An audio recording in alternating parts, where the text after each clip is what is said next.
Pendant 4 jours, du 7 au 10 mai, en direct de la Phenomenal House Paris, la Nike FC Radio. Aux manettes, le Nike FC Paris Crew. Live musique, talk show, guest, interview. Hashtag Nike FC Radio. Ouais, toi, t'es un mec qui tourne à mort. Faut savoir que Pika, c'est un mec des concerts, quoi. Ouais, de tous les festivals. Je crois que t'as combien de dates? dates? Mais tu sais, aujourd'hui, les musiciens, on vit grâce au concert. Tu vois. Alors, si tu veux croquer un peu. C'est important. C'est comme un joueur de foot, en fait, en gros. T'as besoin de l'interaction avec le public, je suppose. Exactement. Exactement. Et puis, ça tu qui vois, fait le kiffer. reggae, c'est quand même une musique qui se vend bien en concert. Ouais. Les gens, souvent, les amateurs de reggae, ils se déplacent dans les événements. D'accord. Donc, puis c'est une musique qui passe bien dans les festivals, dans tout ça. Donc c'est vrai qu'on a de la chance d'être dans ce créneau-là, tu vois. Parce que tu parlais du hip-hop, des fois c'est un peu plus dur dans les hip-hop de se produire dans les salles et de faire des tournées. Ouais, dans le parce que hip-hop, mecs, les gens, ils ont moins pas chauds. d'oseille. Ils veulent pas. Puis les mecs, c'est les ça salles, qui ils est sont moins chauds aussi. Les salles ont peur du hip-hop. Exactement, ils ont peur du public. Alors que ça se passe souvent bien. Donc, Voilà, ouais, c'est vrai en plus. C'est une de mes plus belles, je trouve, campagnes que j'ai vues de Nike, Provoque le destin, qui a été fait par le frérot Tirsa, qui est juste ouais, trop belle. Ça, c'était une opportunité de fou en fait. Pour moi, genre, en fait, c'est un rêve de gamin grave en fait. C'est Bah quand t'es petit, t'es dans la quenaille, t'aimes les baskets, t'aimes tout ça, et t'as envie de bosser avec une marque comme Nike. Et quand d'un coup on t'appelle, on te dit, mec, ça t'intéresserait. Alors en fait, pour la petite histoire, c'était une appel d'offres, comme ça arrive souvent dans le milieu. En fait, c'est le headquarter à Amsterdam qui m'appelle et il me demande, voilà, vous êtes 3 typographes. Ça t'intéresse, voilà, vous êtes en appel d'offres. Donc en gros, on a 2 jours pour bosser plusieurs typos au nom de Provoque le destin. Moi, j'ai fait plusieurs propositions au marqueur, à l'encre de Chine, plein de trucs, et à la bombe. Et en fait, j'ai gagné grâce à ce truc à la bombe. Et après, en fait, on a bossé à fond. Parce que c'est le meilleur. Il a gagné parce que c'est le meilleur. Première paire de Nike, Fifou. ouais, classique Air Max, hein, pareil. Air Max. Cortez.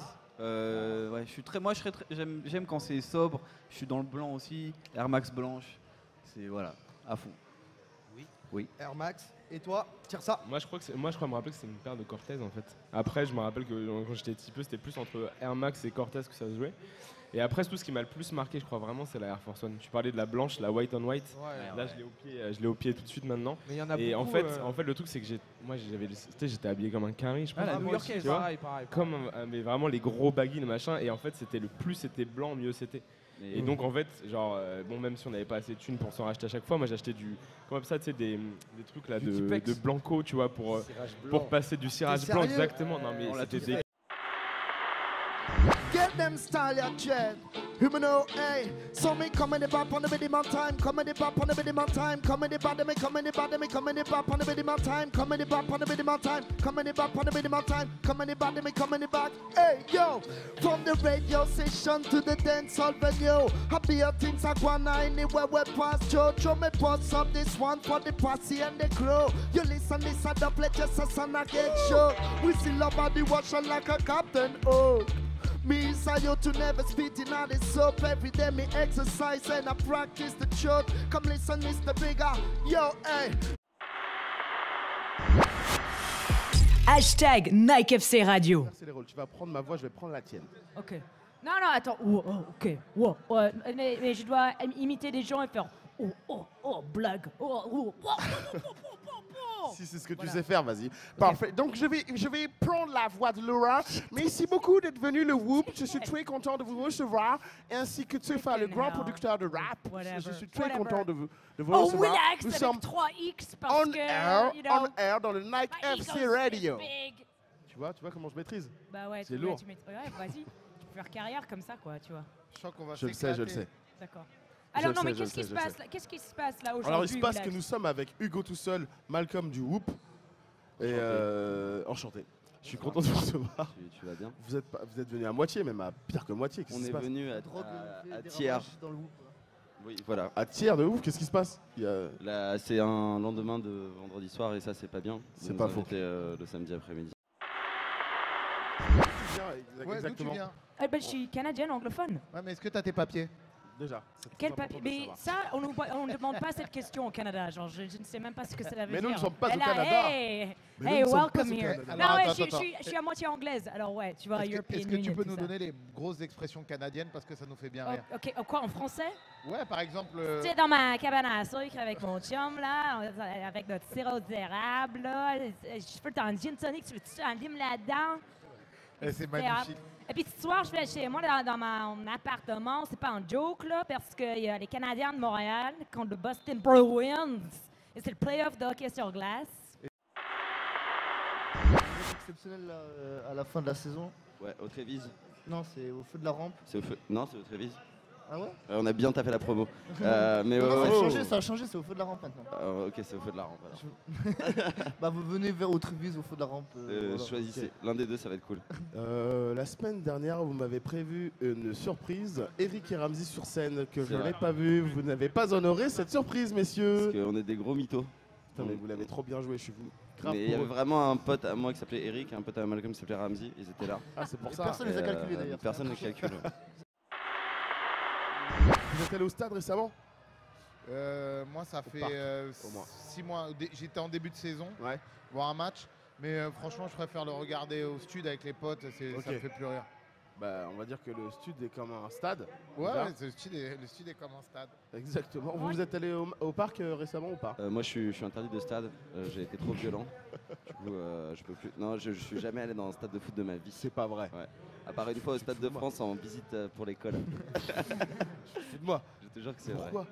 Parce que le foot c'est bien, mais c'est bien à la télé aussi. Ou en console, c'est ça? Ou jamais. Pourquoi cette C'est haine pas du vrai. ballon? Et toi, Malcolm, non, c'est pas possible. Moi j'étais quelques fois au Vélodrome, mais c'est tout. À Marseille. Allez l'OM.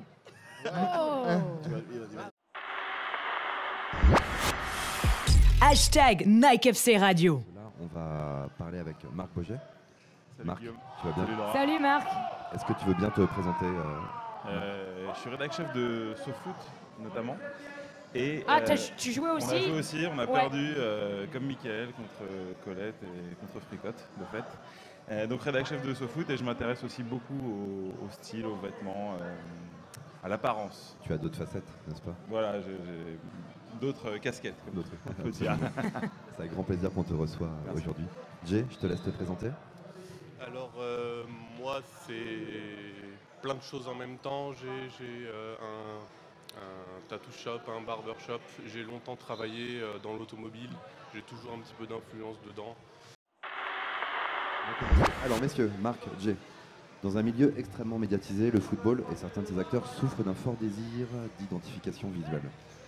Comment expliquez-vous cela? Je crois qu'il y a dans les vestiaires, dans le milieu du foot, des codes à respecter. C'est-à-dire que quand on est un jeune footballeur et qu'on touche son premier salaire, il faut s'acheter une voiture qui peut être reconnue par les autres, une voiture qui nous classe un peu en termes de hiérarchie dans le vestiaire. C'est-à-dire que la star, la mieux payée, aura la plus belle voiture. Mais quand on est un gamin et qu'on a son premier contrat, il faut quand même qu'on se place dans cette hiérarchie-là. Et je crois qu'il y a comme ça des rites de passage qui sont la coiffure, qui sont la nana, la copine, le tatouage, la voiture, la maison, les vêtements.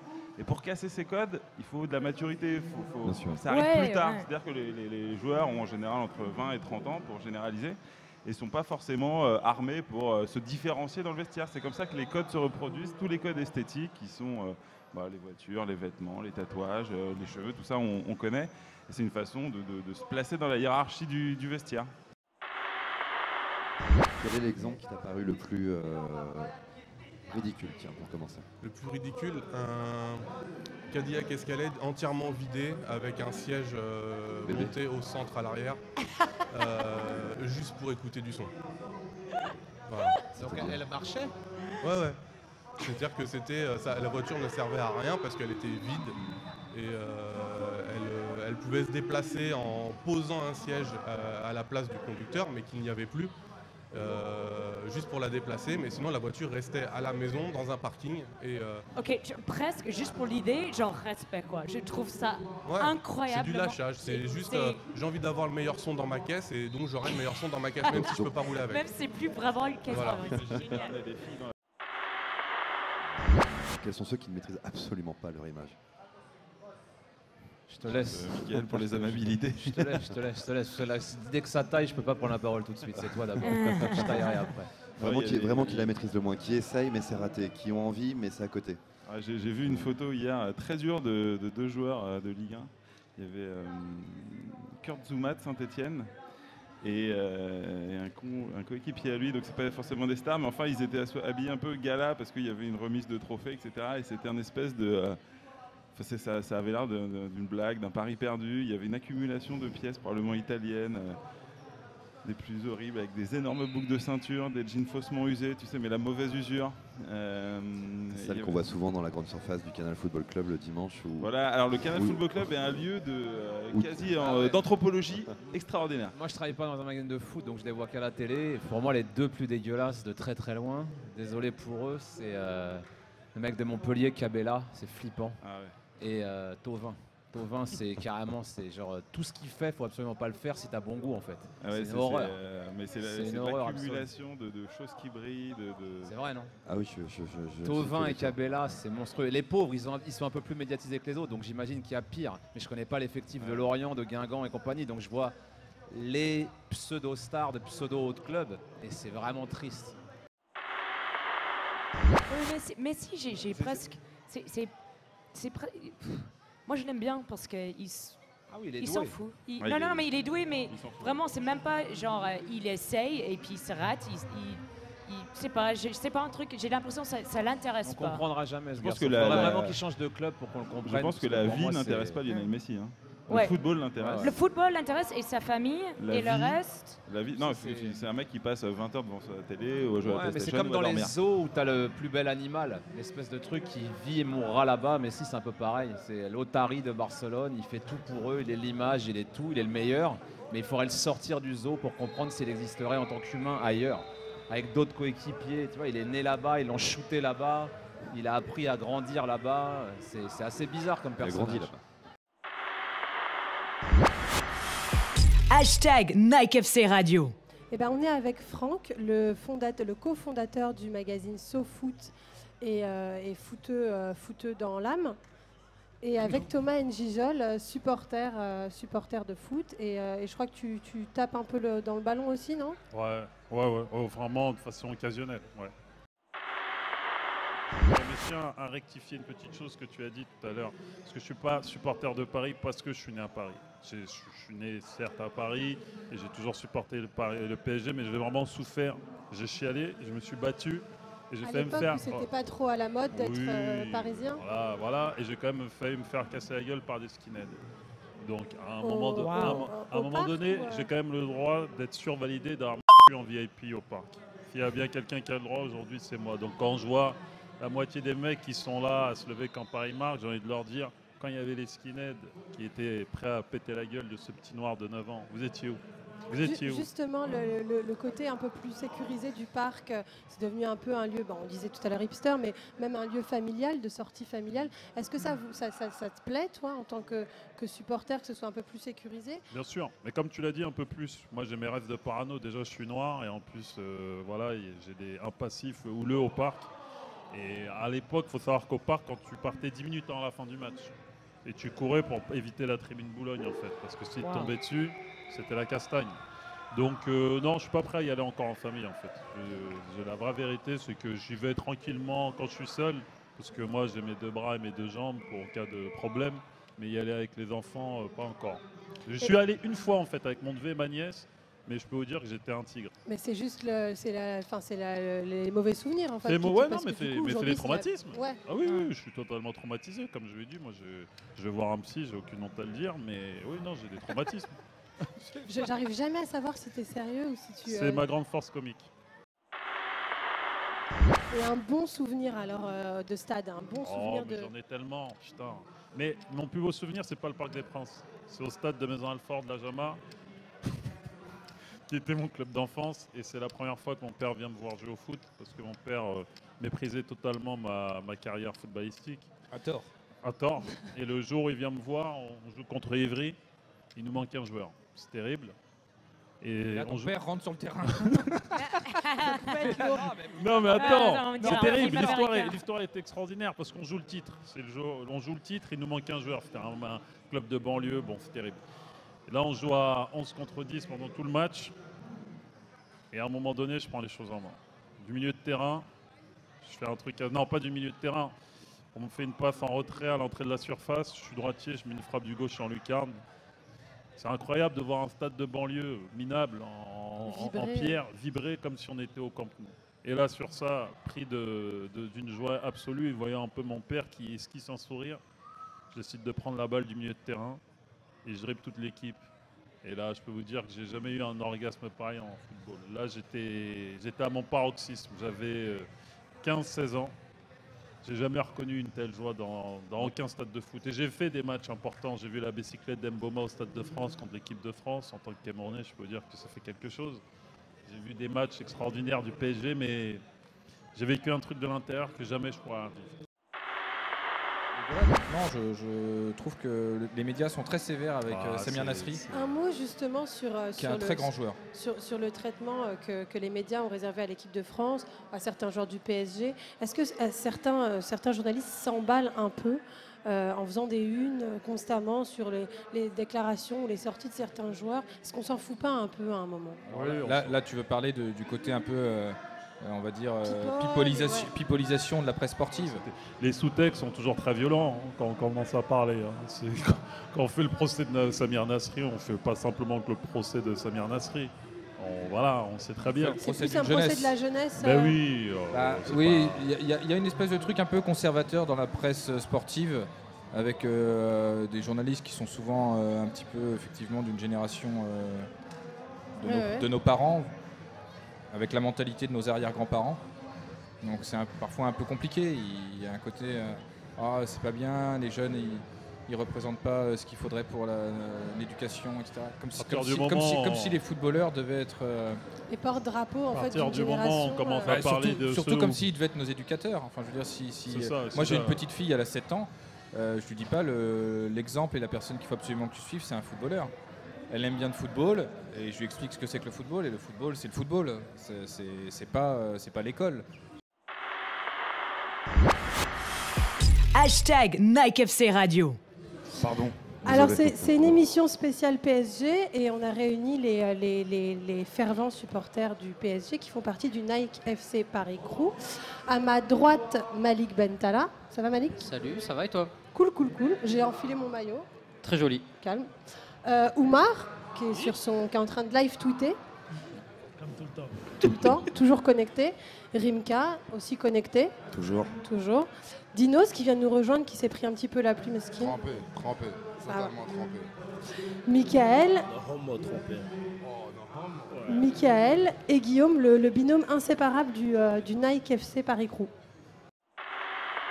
Classico. Pour nous, nos finales de championnat, c'était les Classicos et c'était la Coupe de France. Mais les Classicos, les OM-PSG, la série de 8 ou 7 victoires consécutives, ça a été notre fierté pendant cette période difficile, je pense. Justement, les Classicos PSG-OM, à l'époque, ils avaient plus de goût, ils étaient plus... Moi, quand j'étais petit, j'avais peur d'y aller. J'étais jamais allé. Et la première fois que j'y suis allé, j'ai eu trop peur.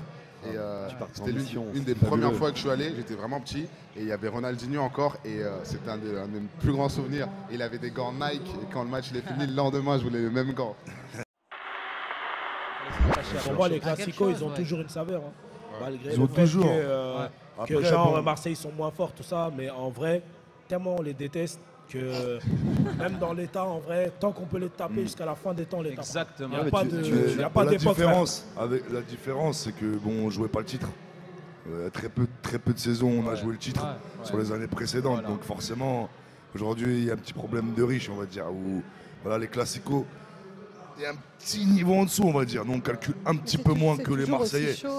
Mais ça reste toujours aussi chaud. On est toujours aussi content de les frapper. Ce qui est énervant avec Paris, c'est qu'on a toujours eu un traitement médiatique à part. Tu vois, l'année où Marseille ça, fait c'est parce qu'on est parisien, c'est mais pour ça. Mais l'année où Marseille fait un recrutement 5 étoiles, où ils vont chercher Lucho González, où ils prennent Morientes, où il y a Deschamps qui ramène 6 joueurs, c'est normal. C'est Marseille, ils ont le droit. Voilà. Et nous, maintenant qu'on a un petit peu d'argent, qu'on fait un mercato, un petit peu. tu vois ce que je veux dire. C'est comme les Qataris qui ont la Coupe du Monde et les Russes qui ont la Coupe du Monde. Les Russes, c'est normal, il n'y a pas de mafia, c'est la règle. Et les Qataris, tout de suite, il fait chaud, il faut des claquettes.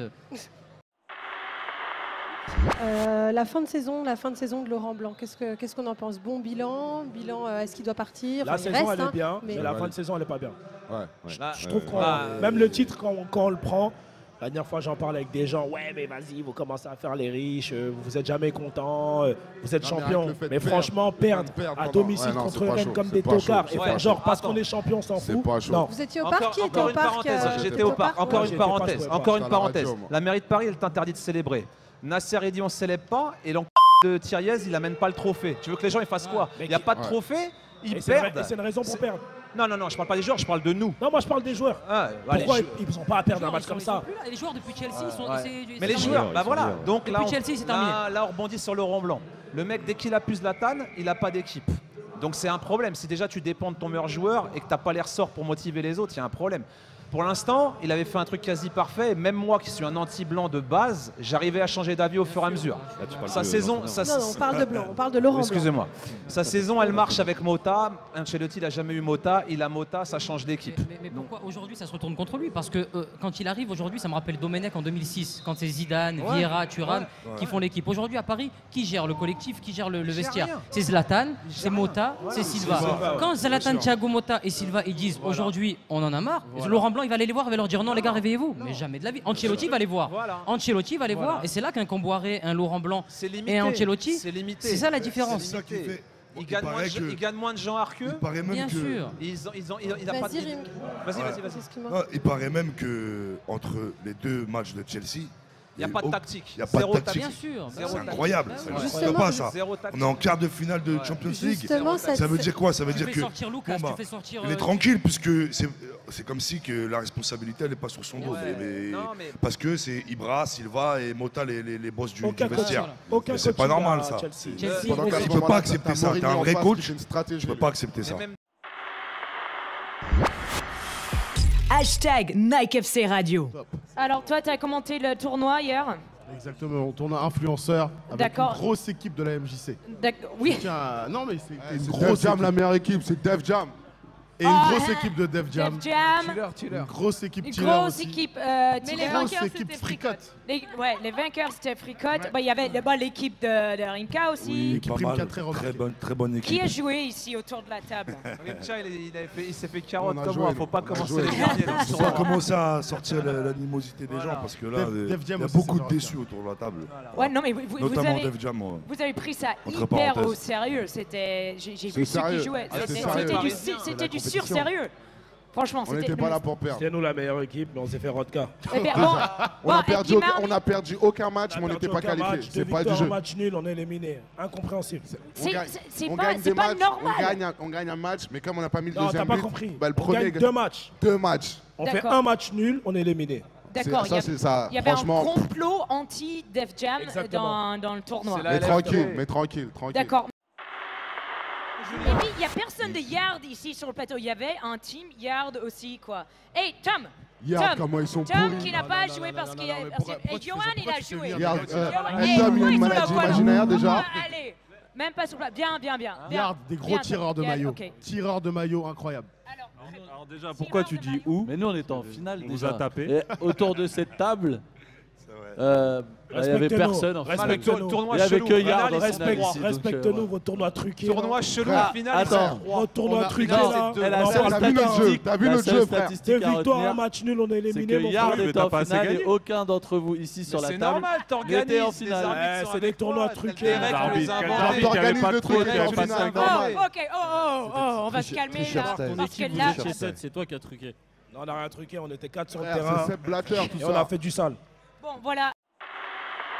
Le meilleur moment, c'est le moment où Jean Nippon a avoué pendant ton émission, ouais. Il a avoué qu'en fait la faute de Breakbot, oui, c'est lui de c'était de sa faute, c'est lui le coupable, c'est lui qui a dit à Breakbot, tiens, avant le match PSG, pauvre Breakbot, il sait pas trop quoi jouer, il demande conseil à son pote Jean Nippon qui est DJ, il fait vas-y, qu'est-ce que je peux mettre pour mettre le feu au stade, il fait Jump de Van Halen, tiens, je te l'envoie, joue ça. Ça vous dit quelque chose, les gars?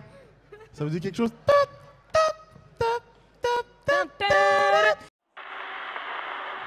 Merci à tout le monde autour de la table, tout le monde qui n'est pas autour de la table. Merci à Yard, aussi à Tom et à Johan. Merci. Et merci aussi à Nike. On dit tous merci à Nike. Merci Nike. Et puis merci à tout le monde qui a regardé. C'était Nike FC Radio depuis le Phenomenal House. Et puis nous, on va manger des pizzas. Manger des pizzas devant le match. Et merci à tous les techniciens. Et allez Paris, hein. Allez Paris. Pendant 4 jours, du 7 au 10 mai, en direct de la Phenomenal House Paris, la Nike FC Radio. Aux manettes, le Nike FC Paris Crew. Live musique, talk show, guest, interview. Hashtag Nike FC Radio.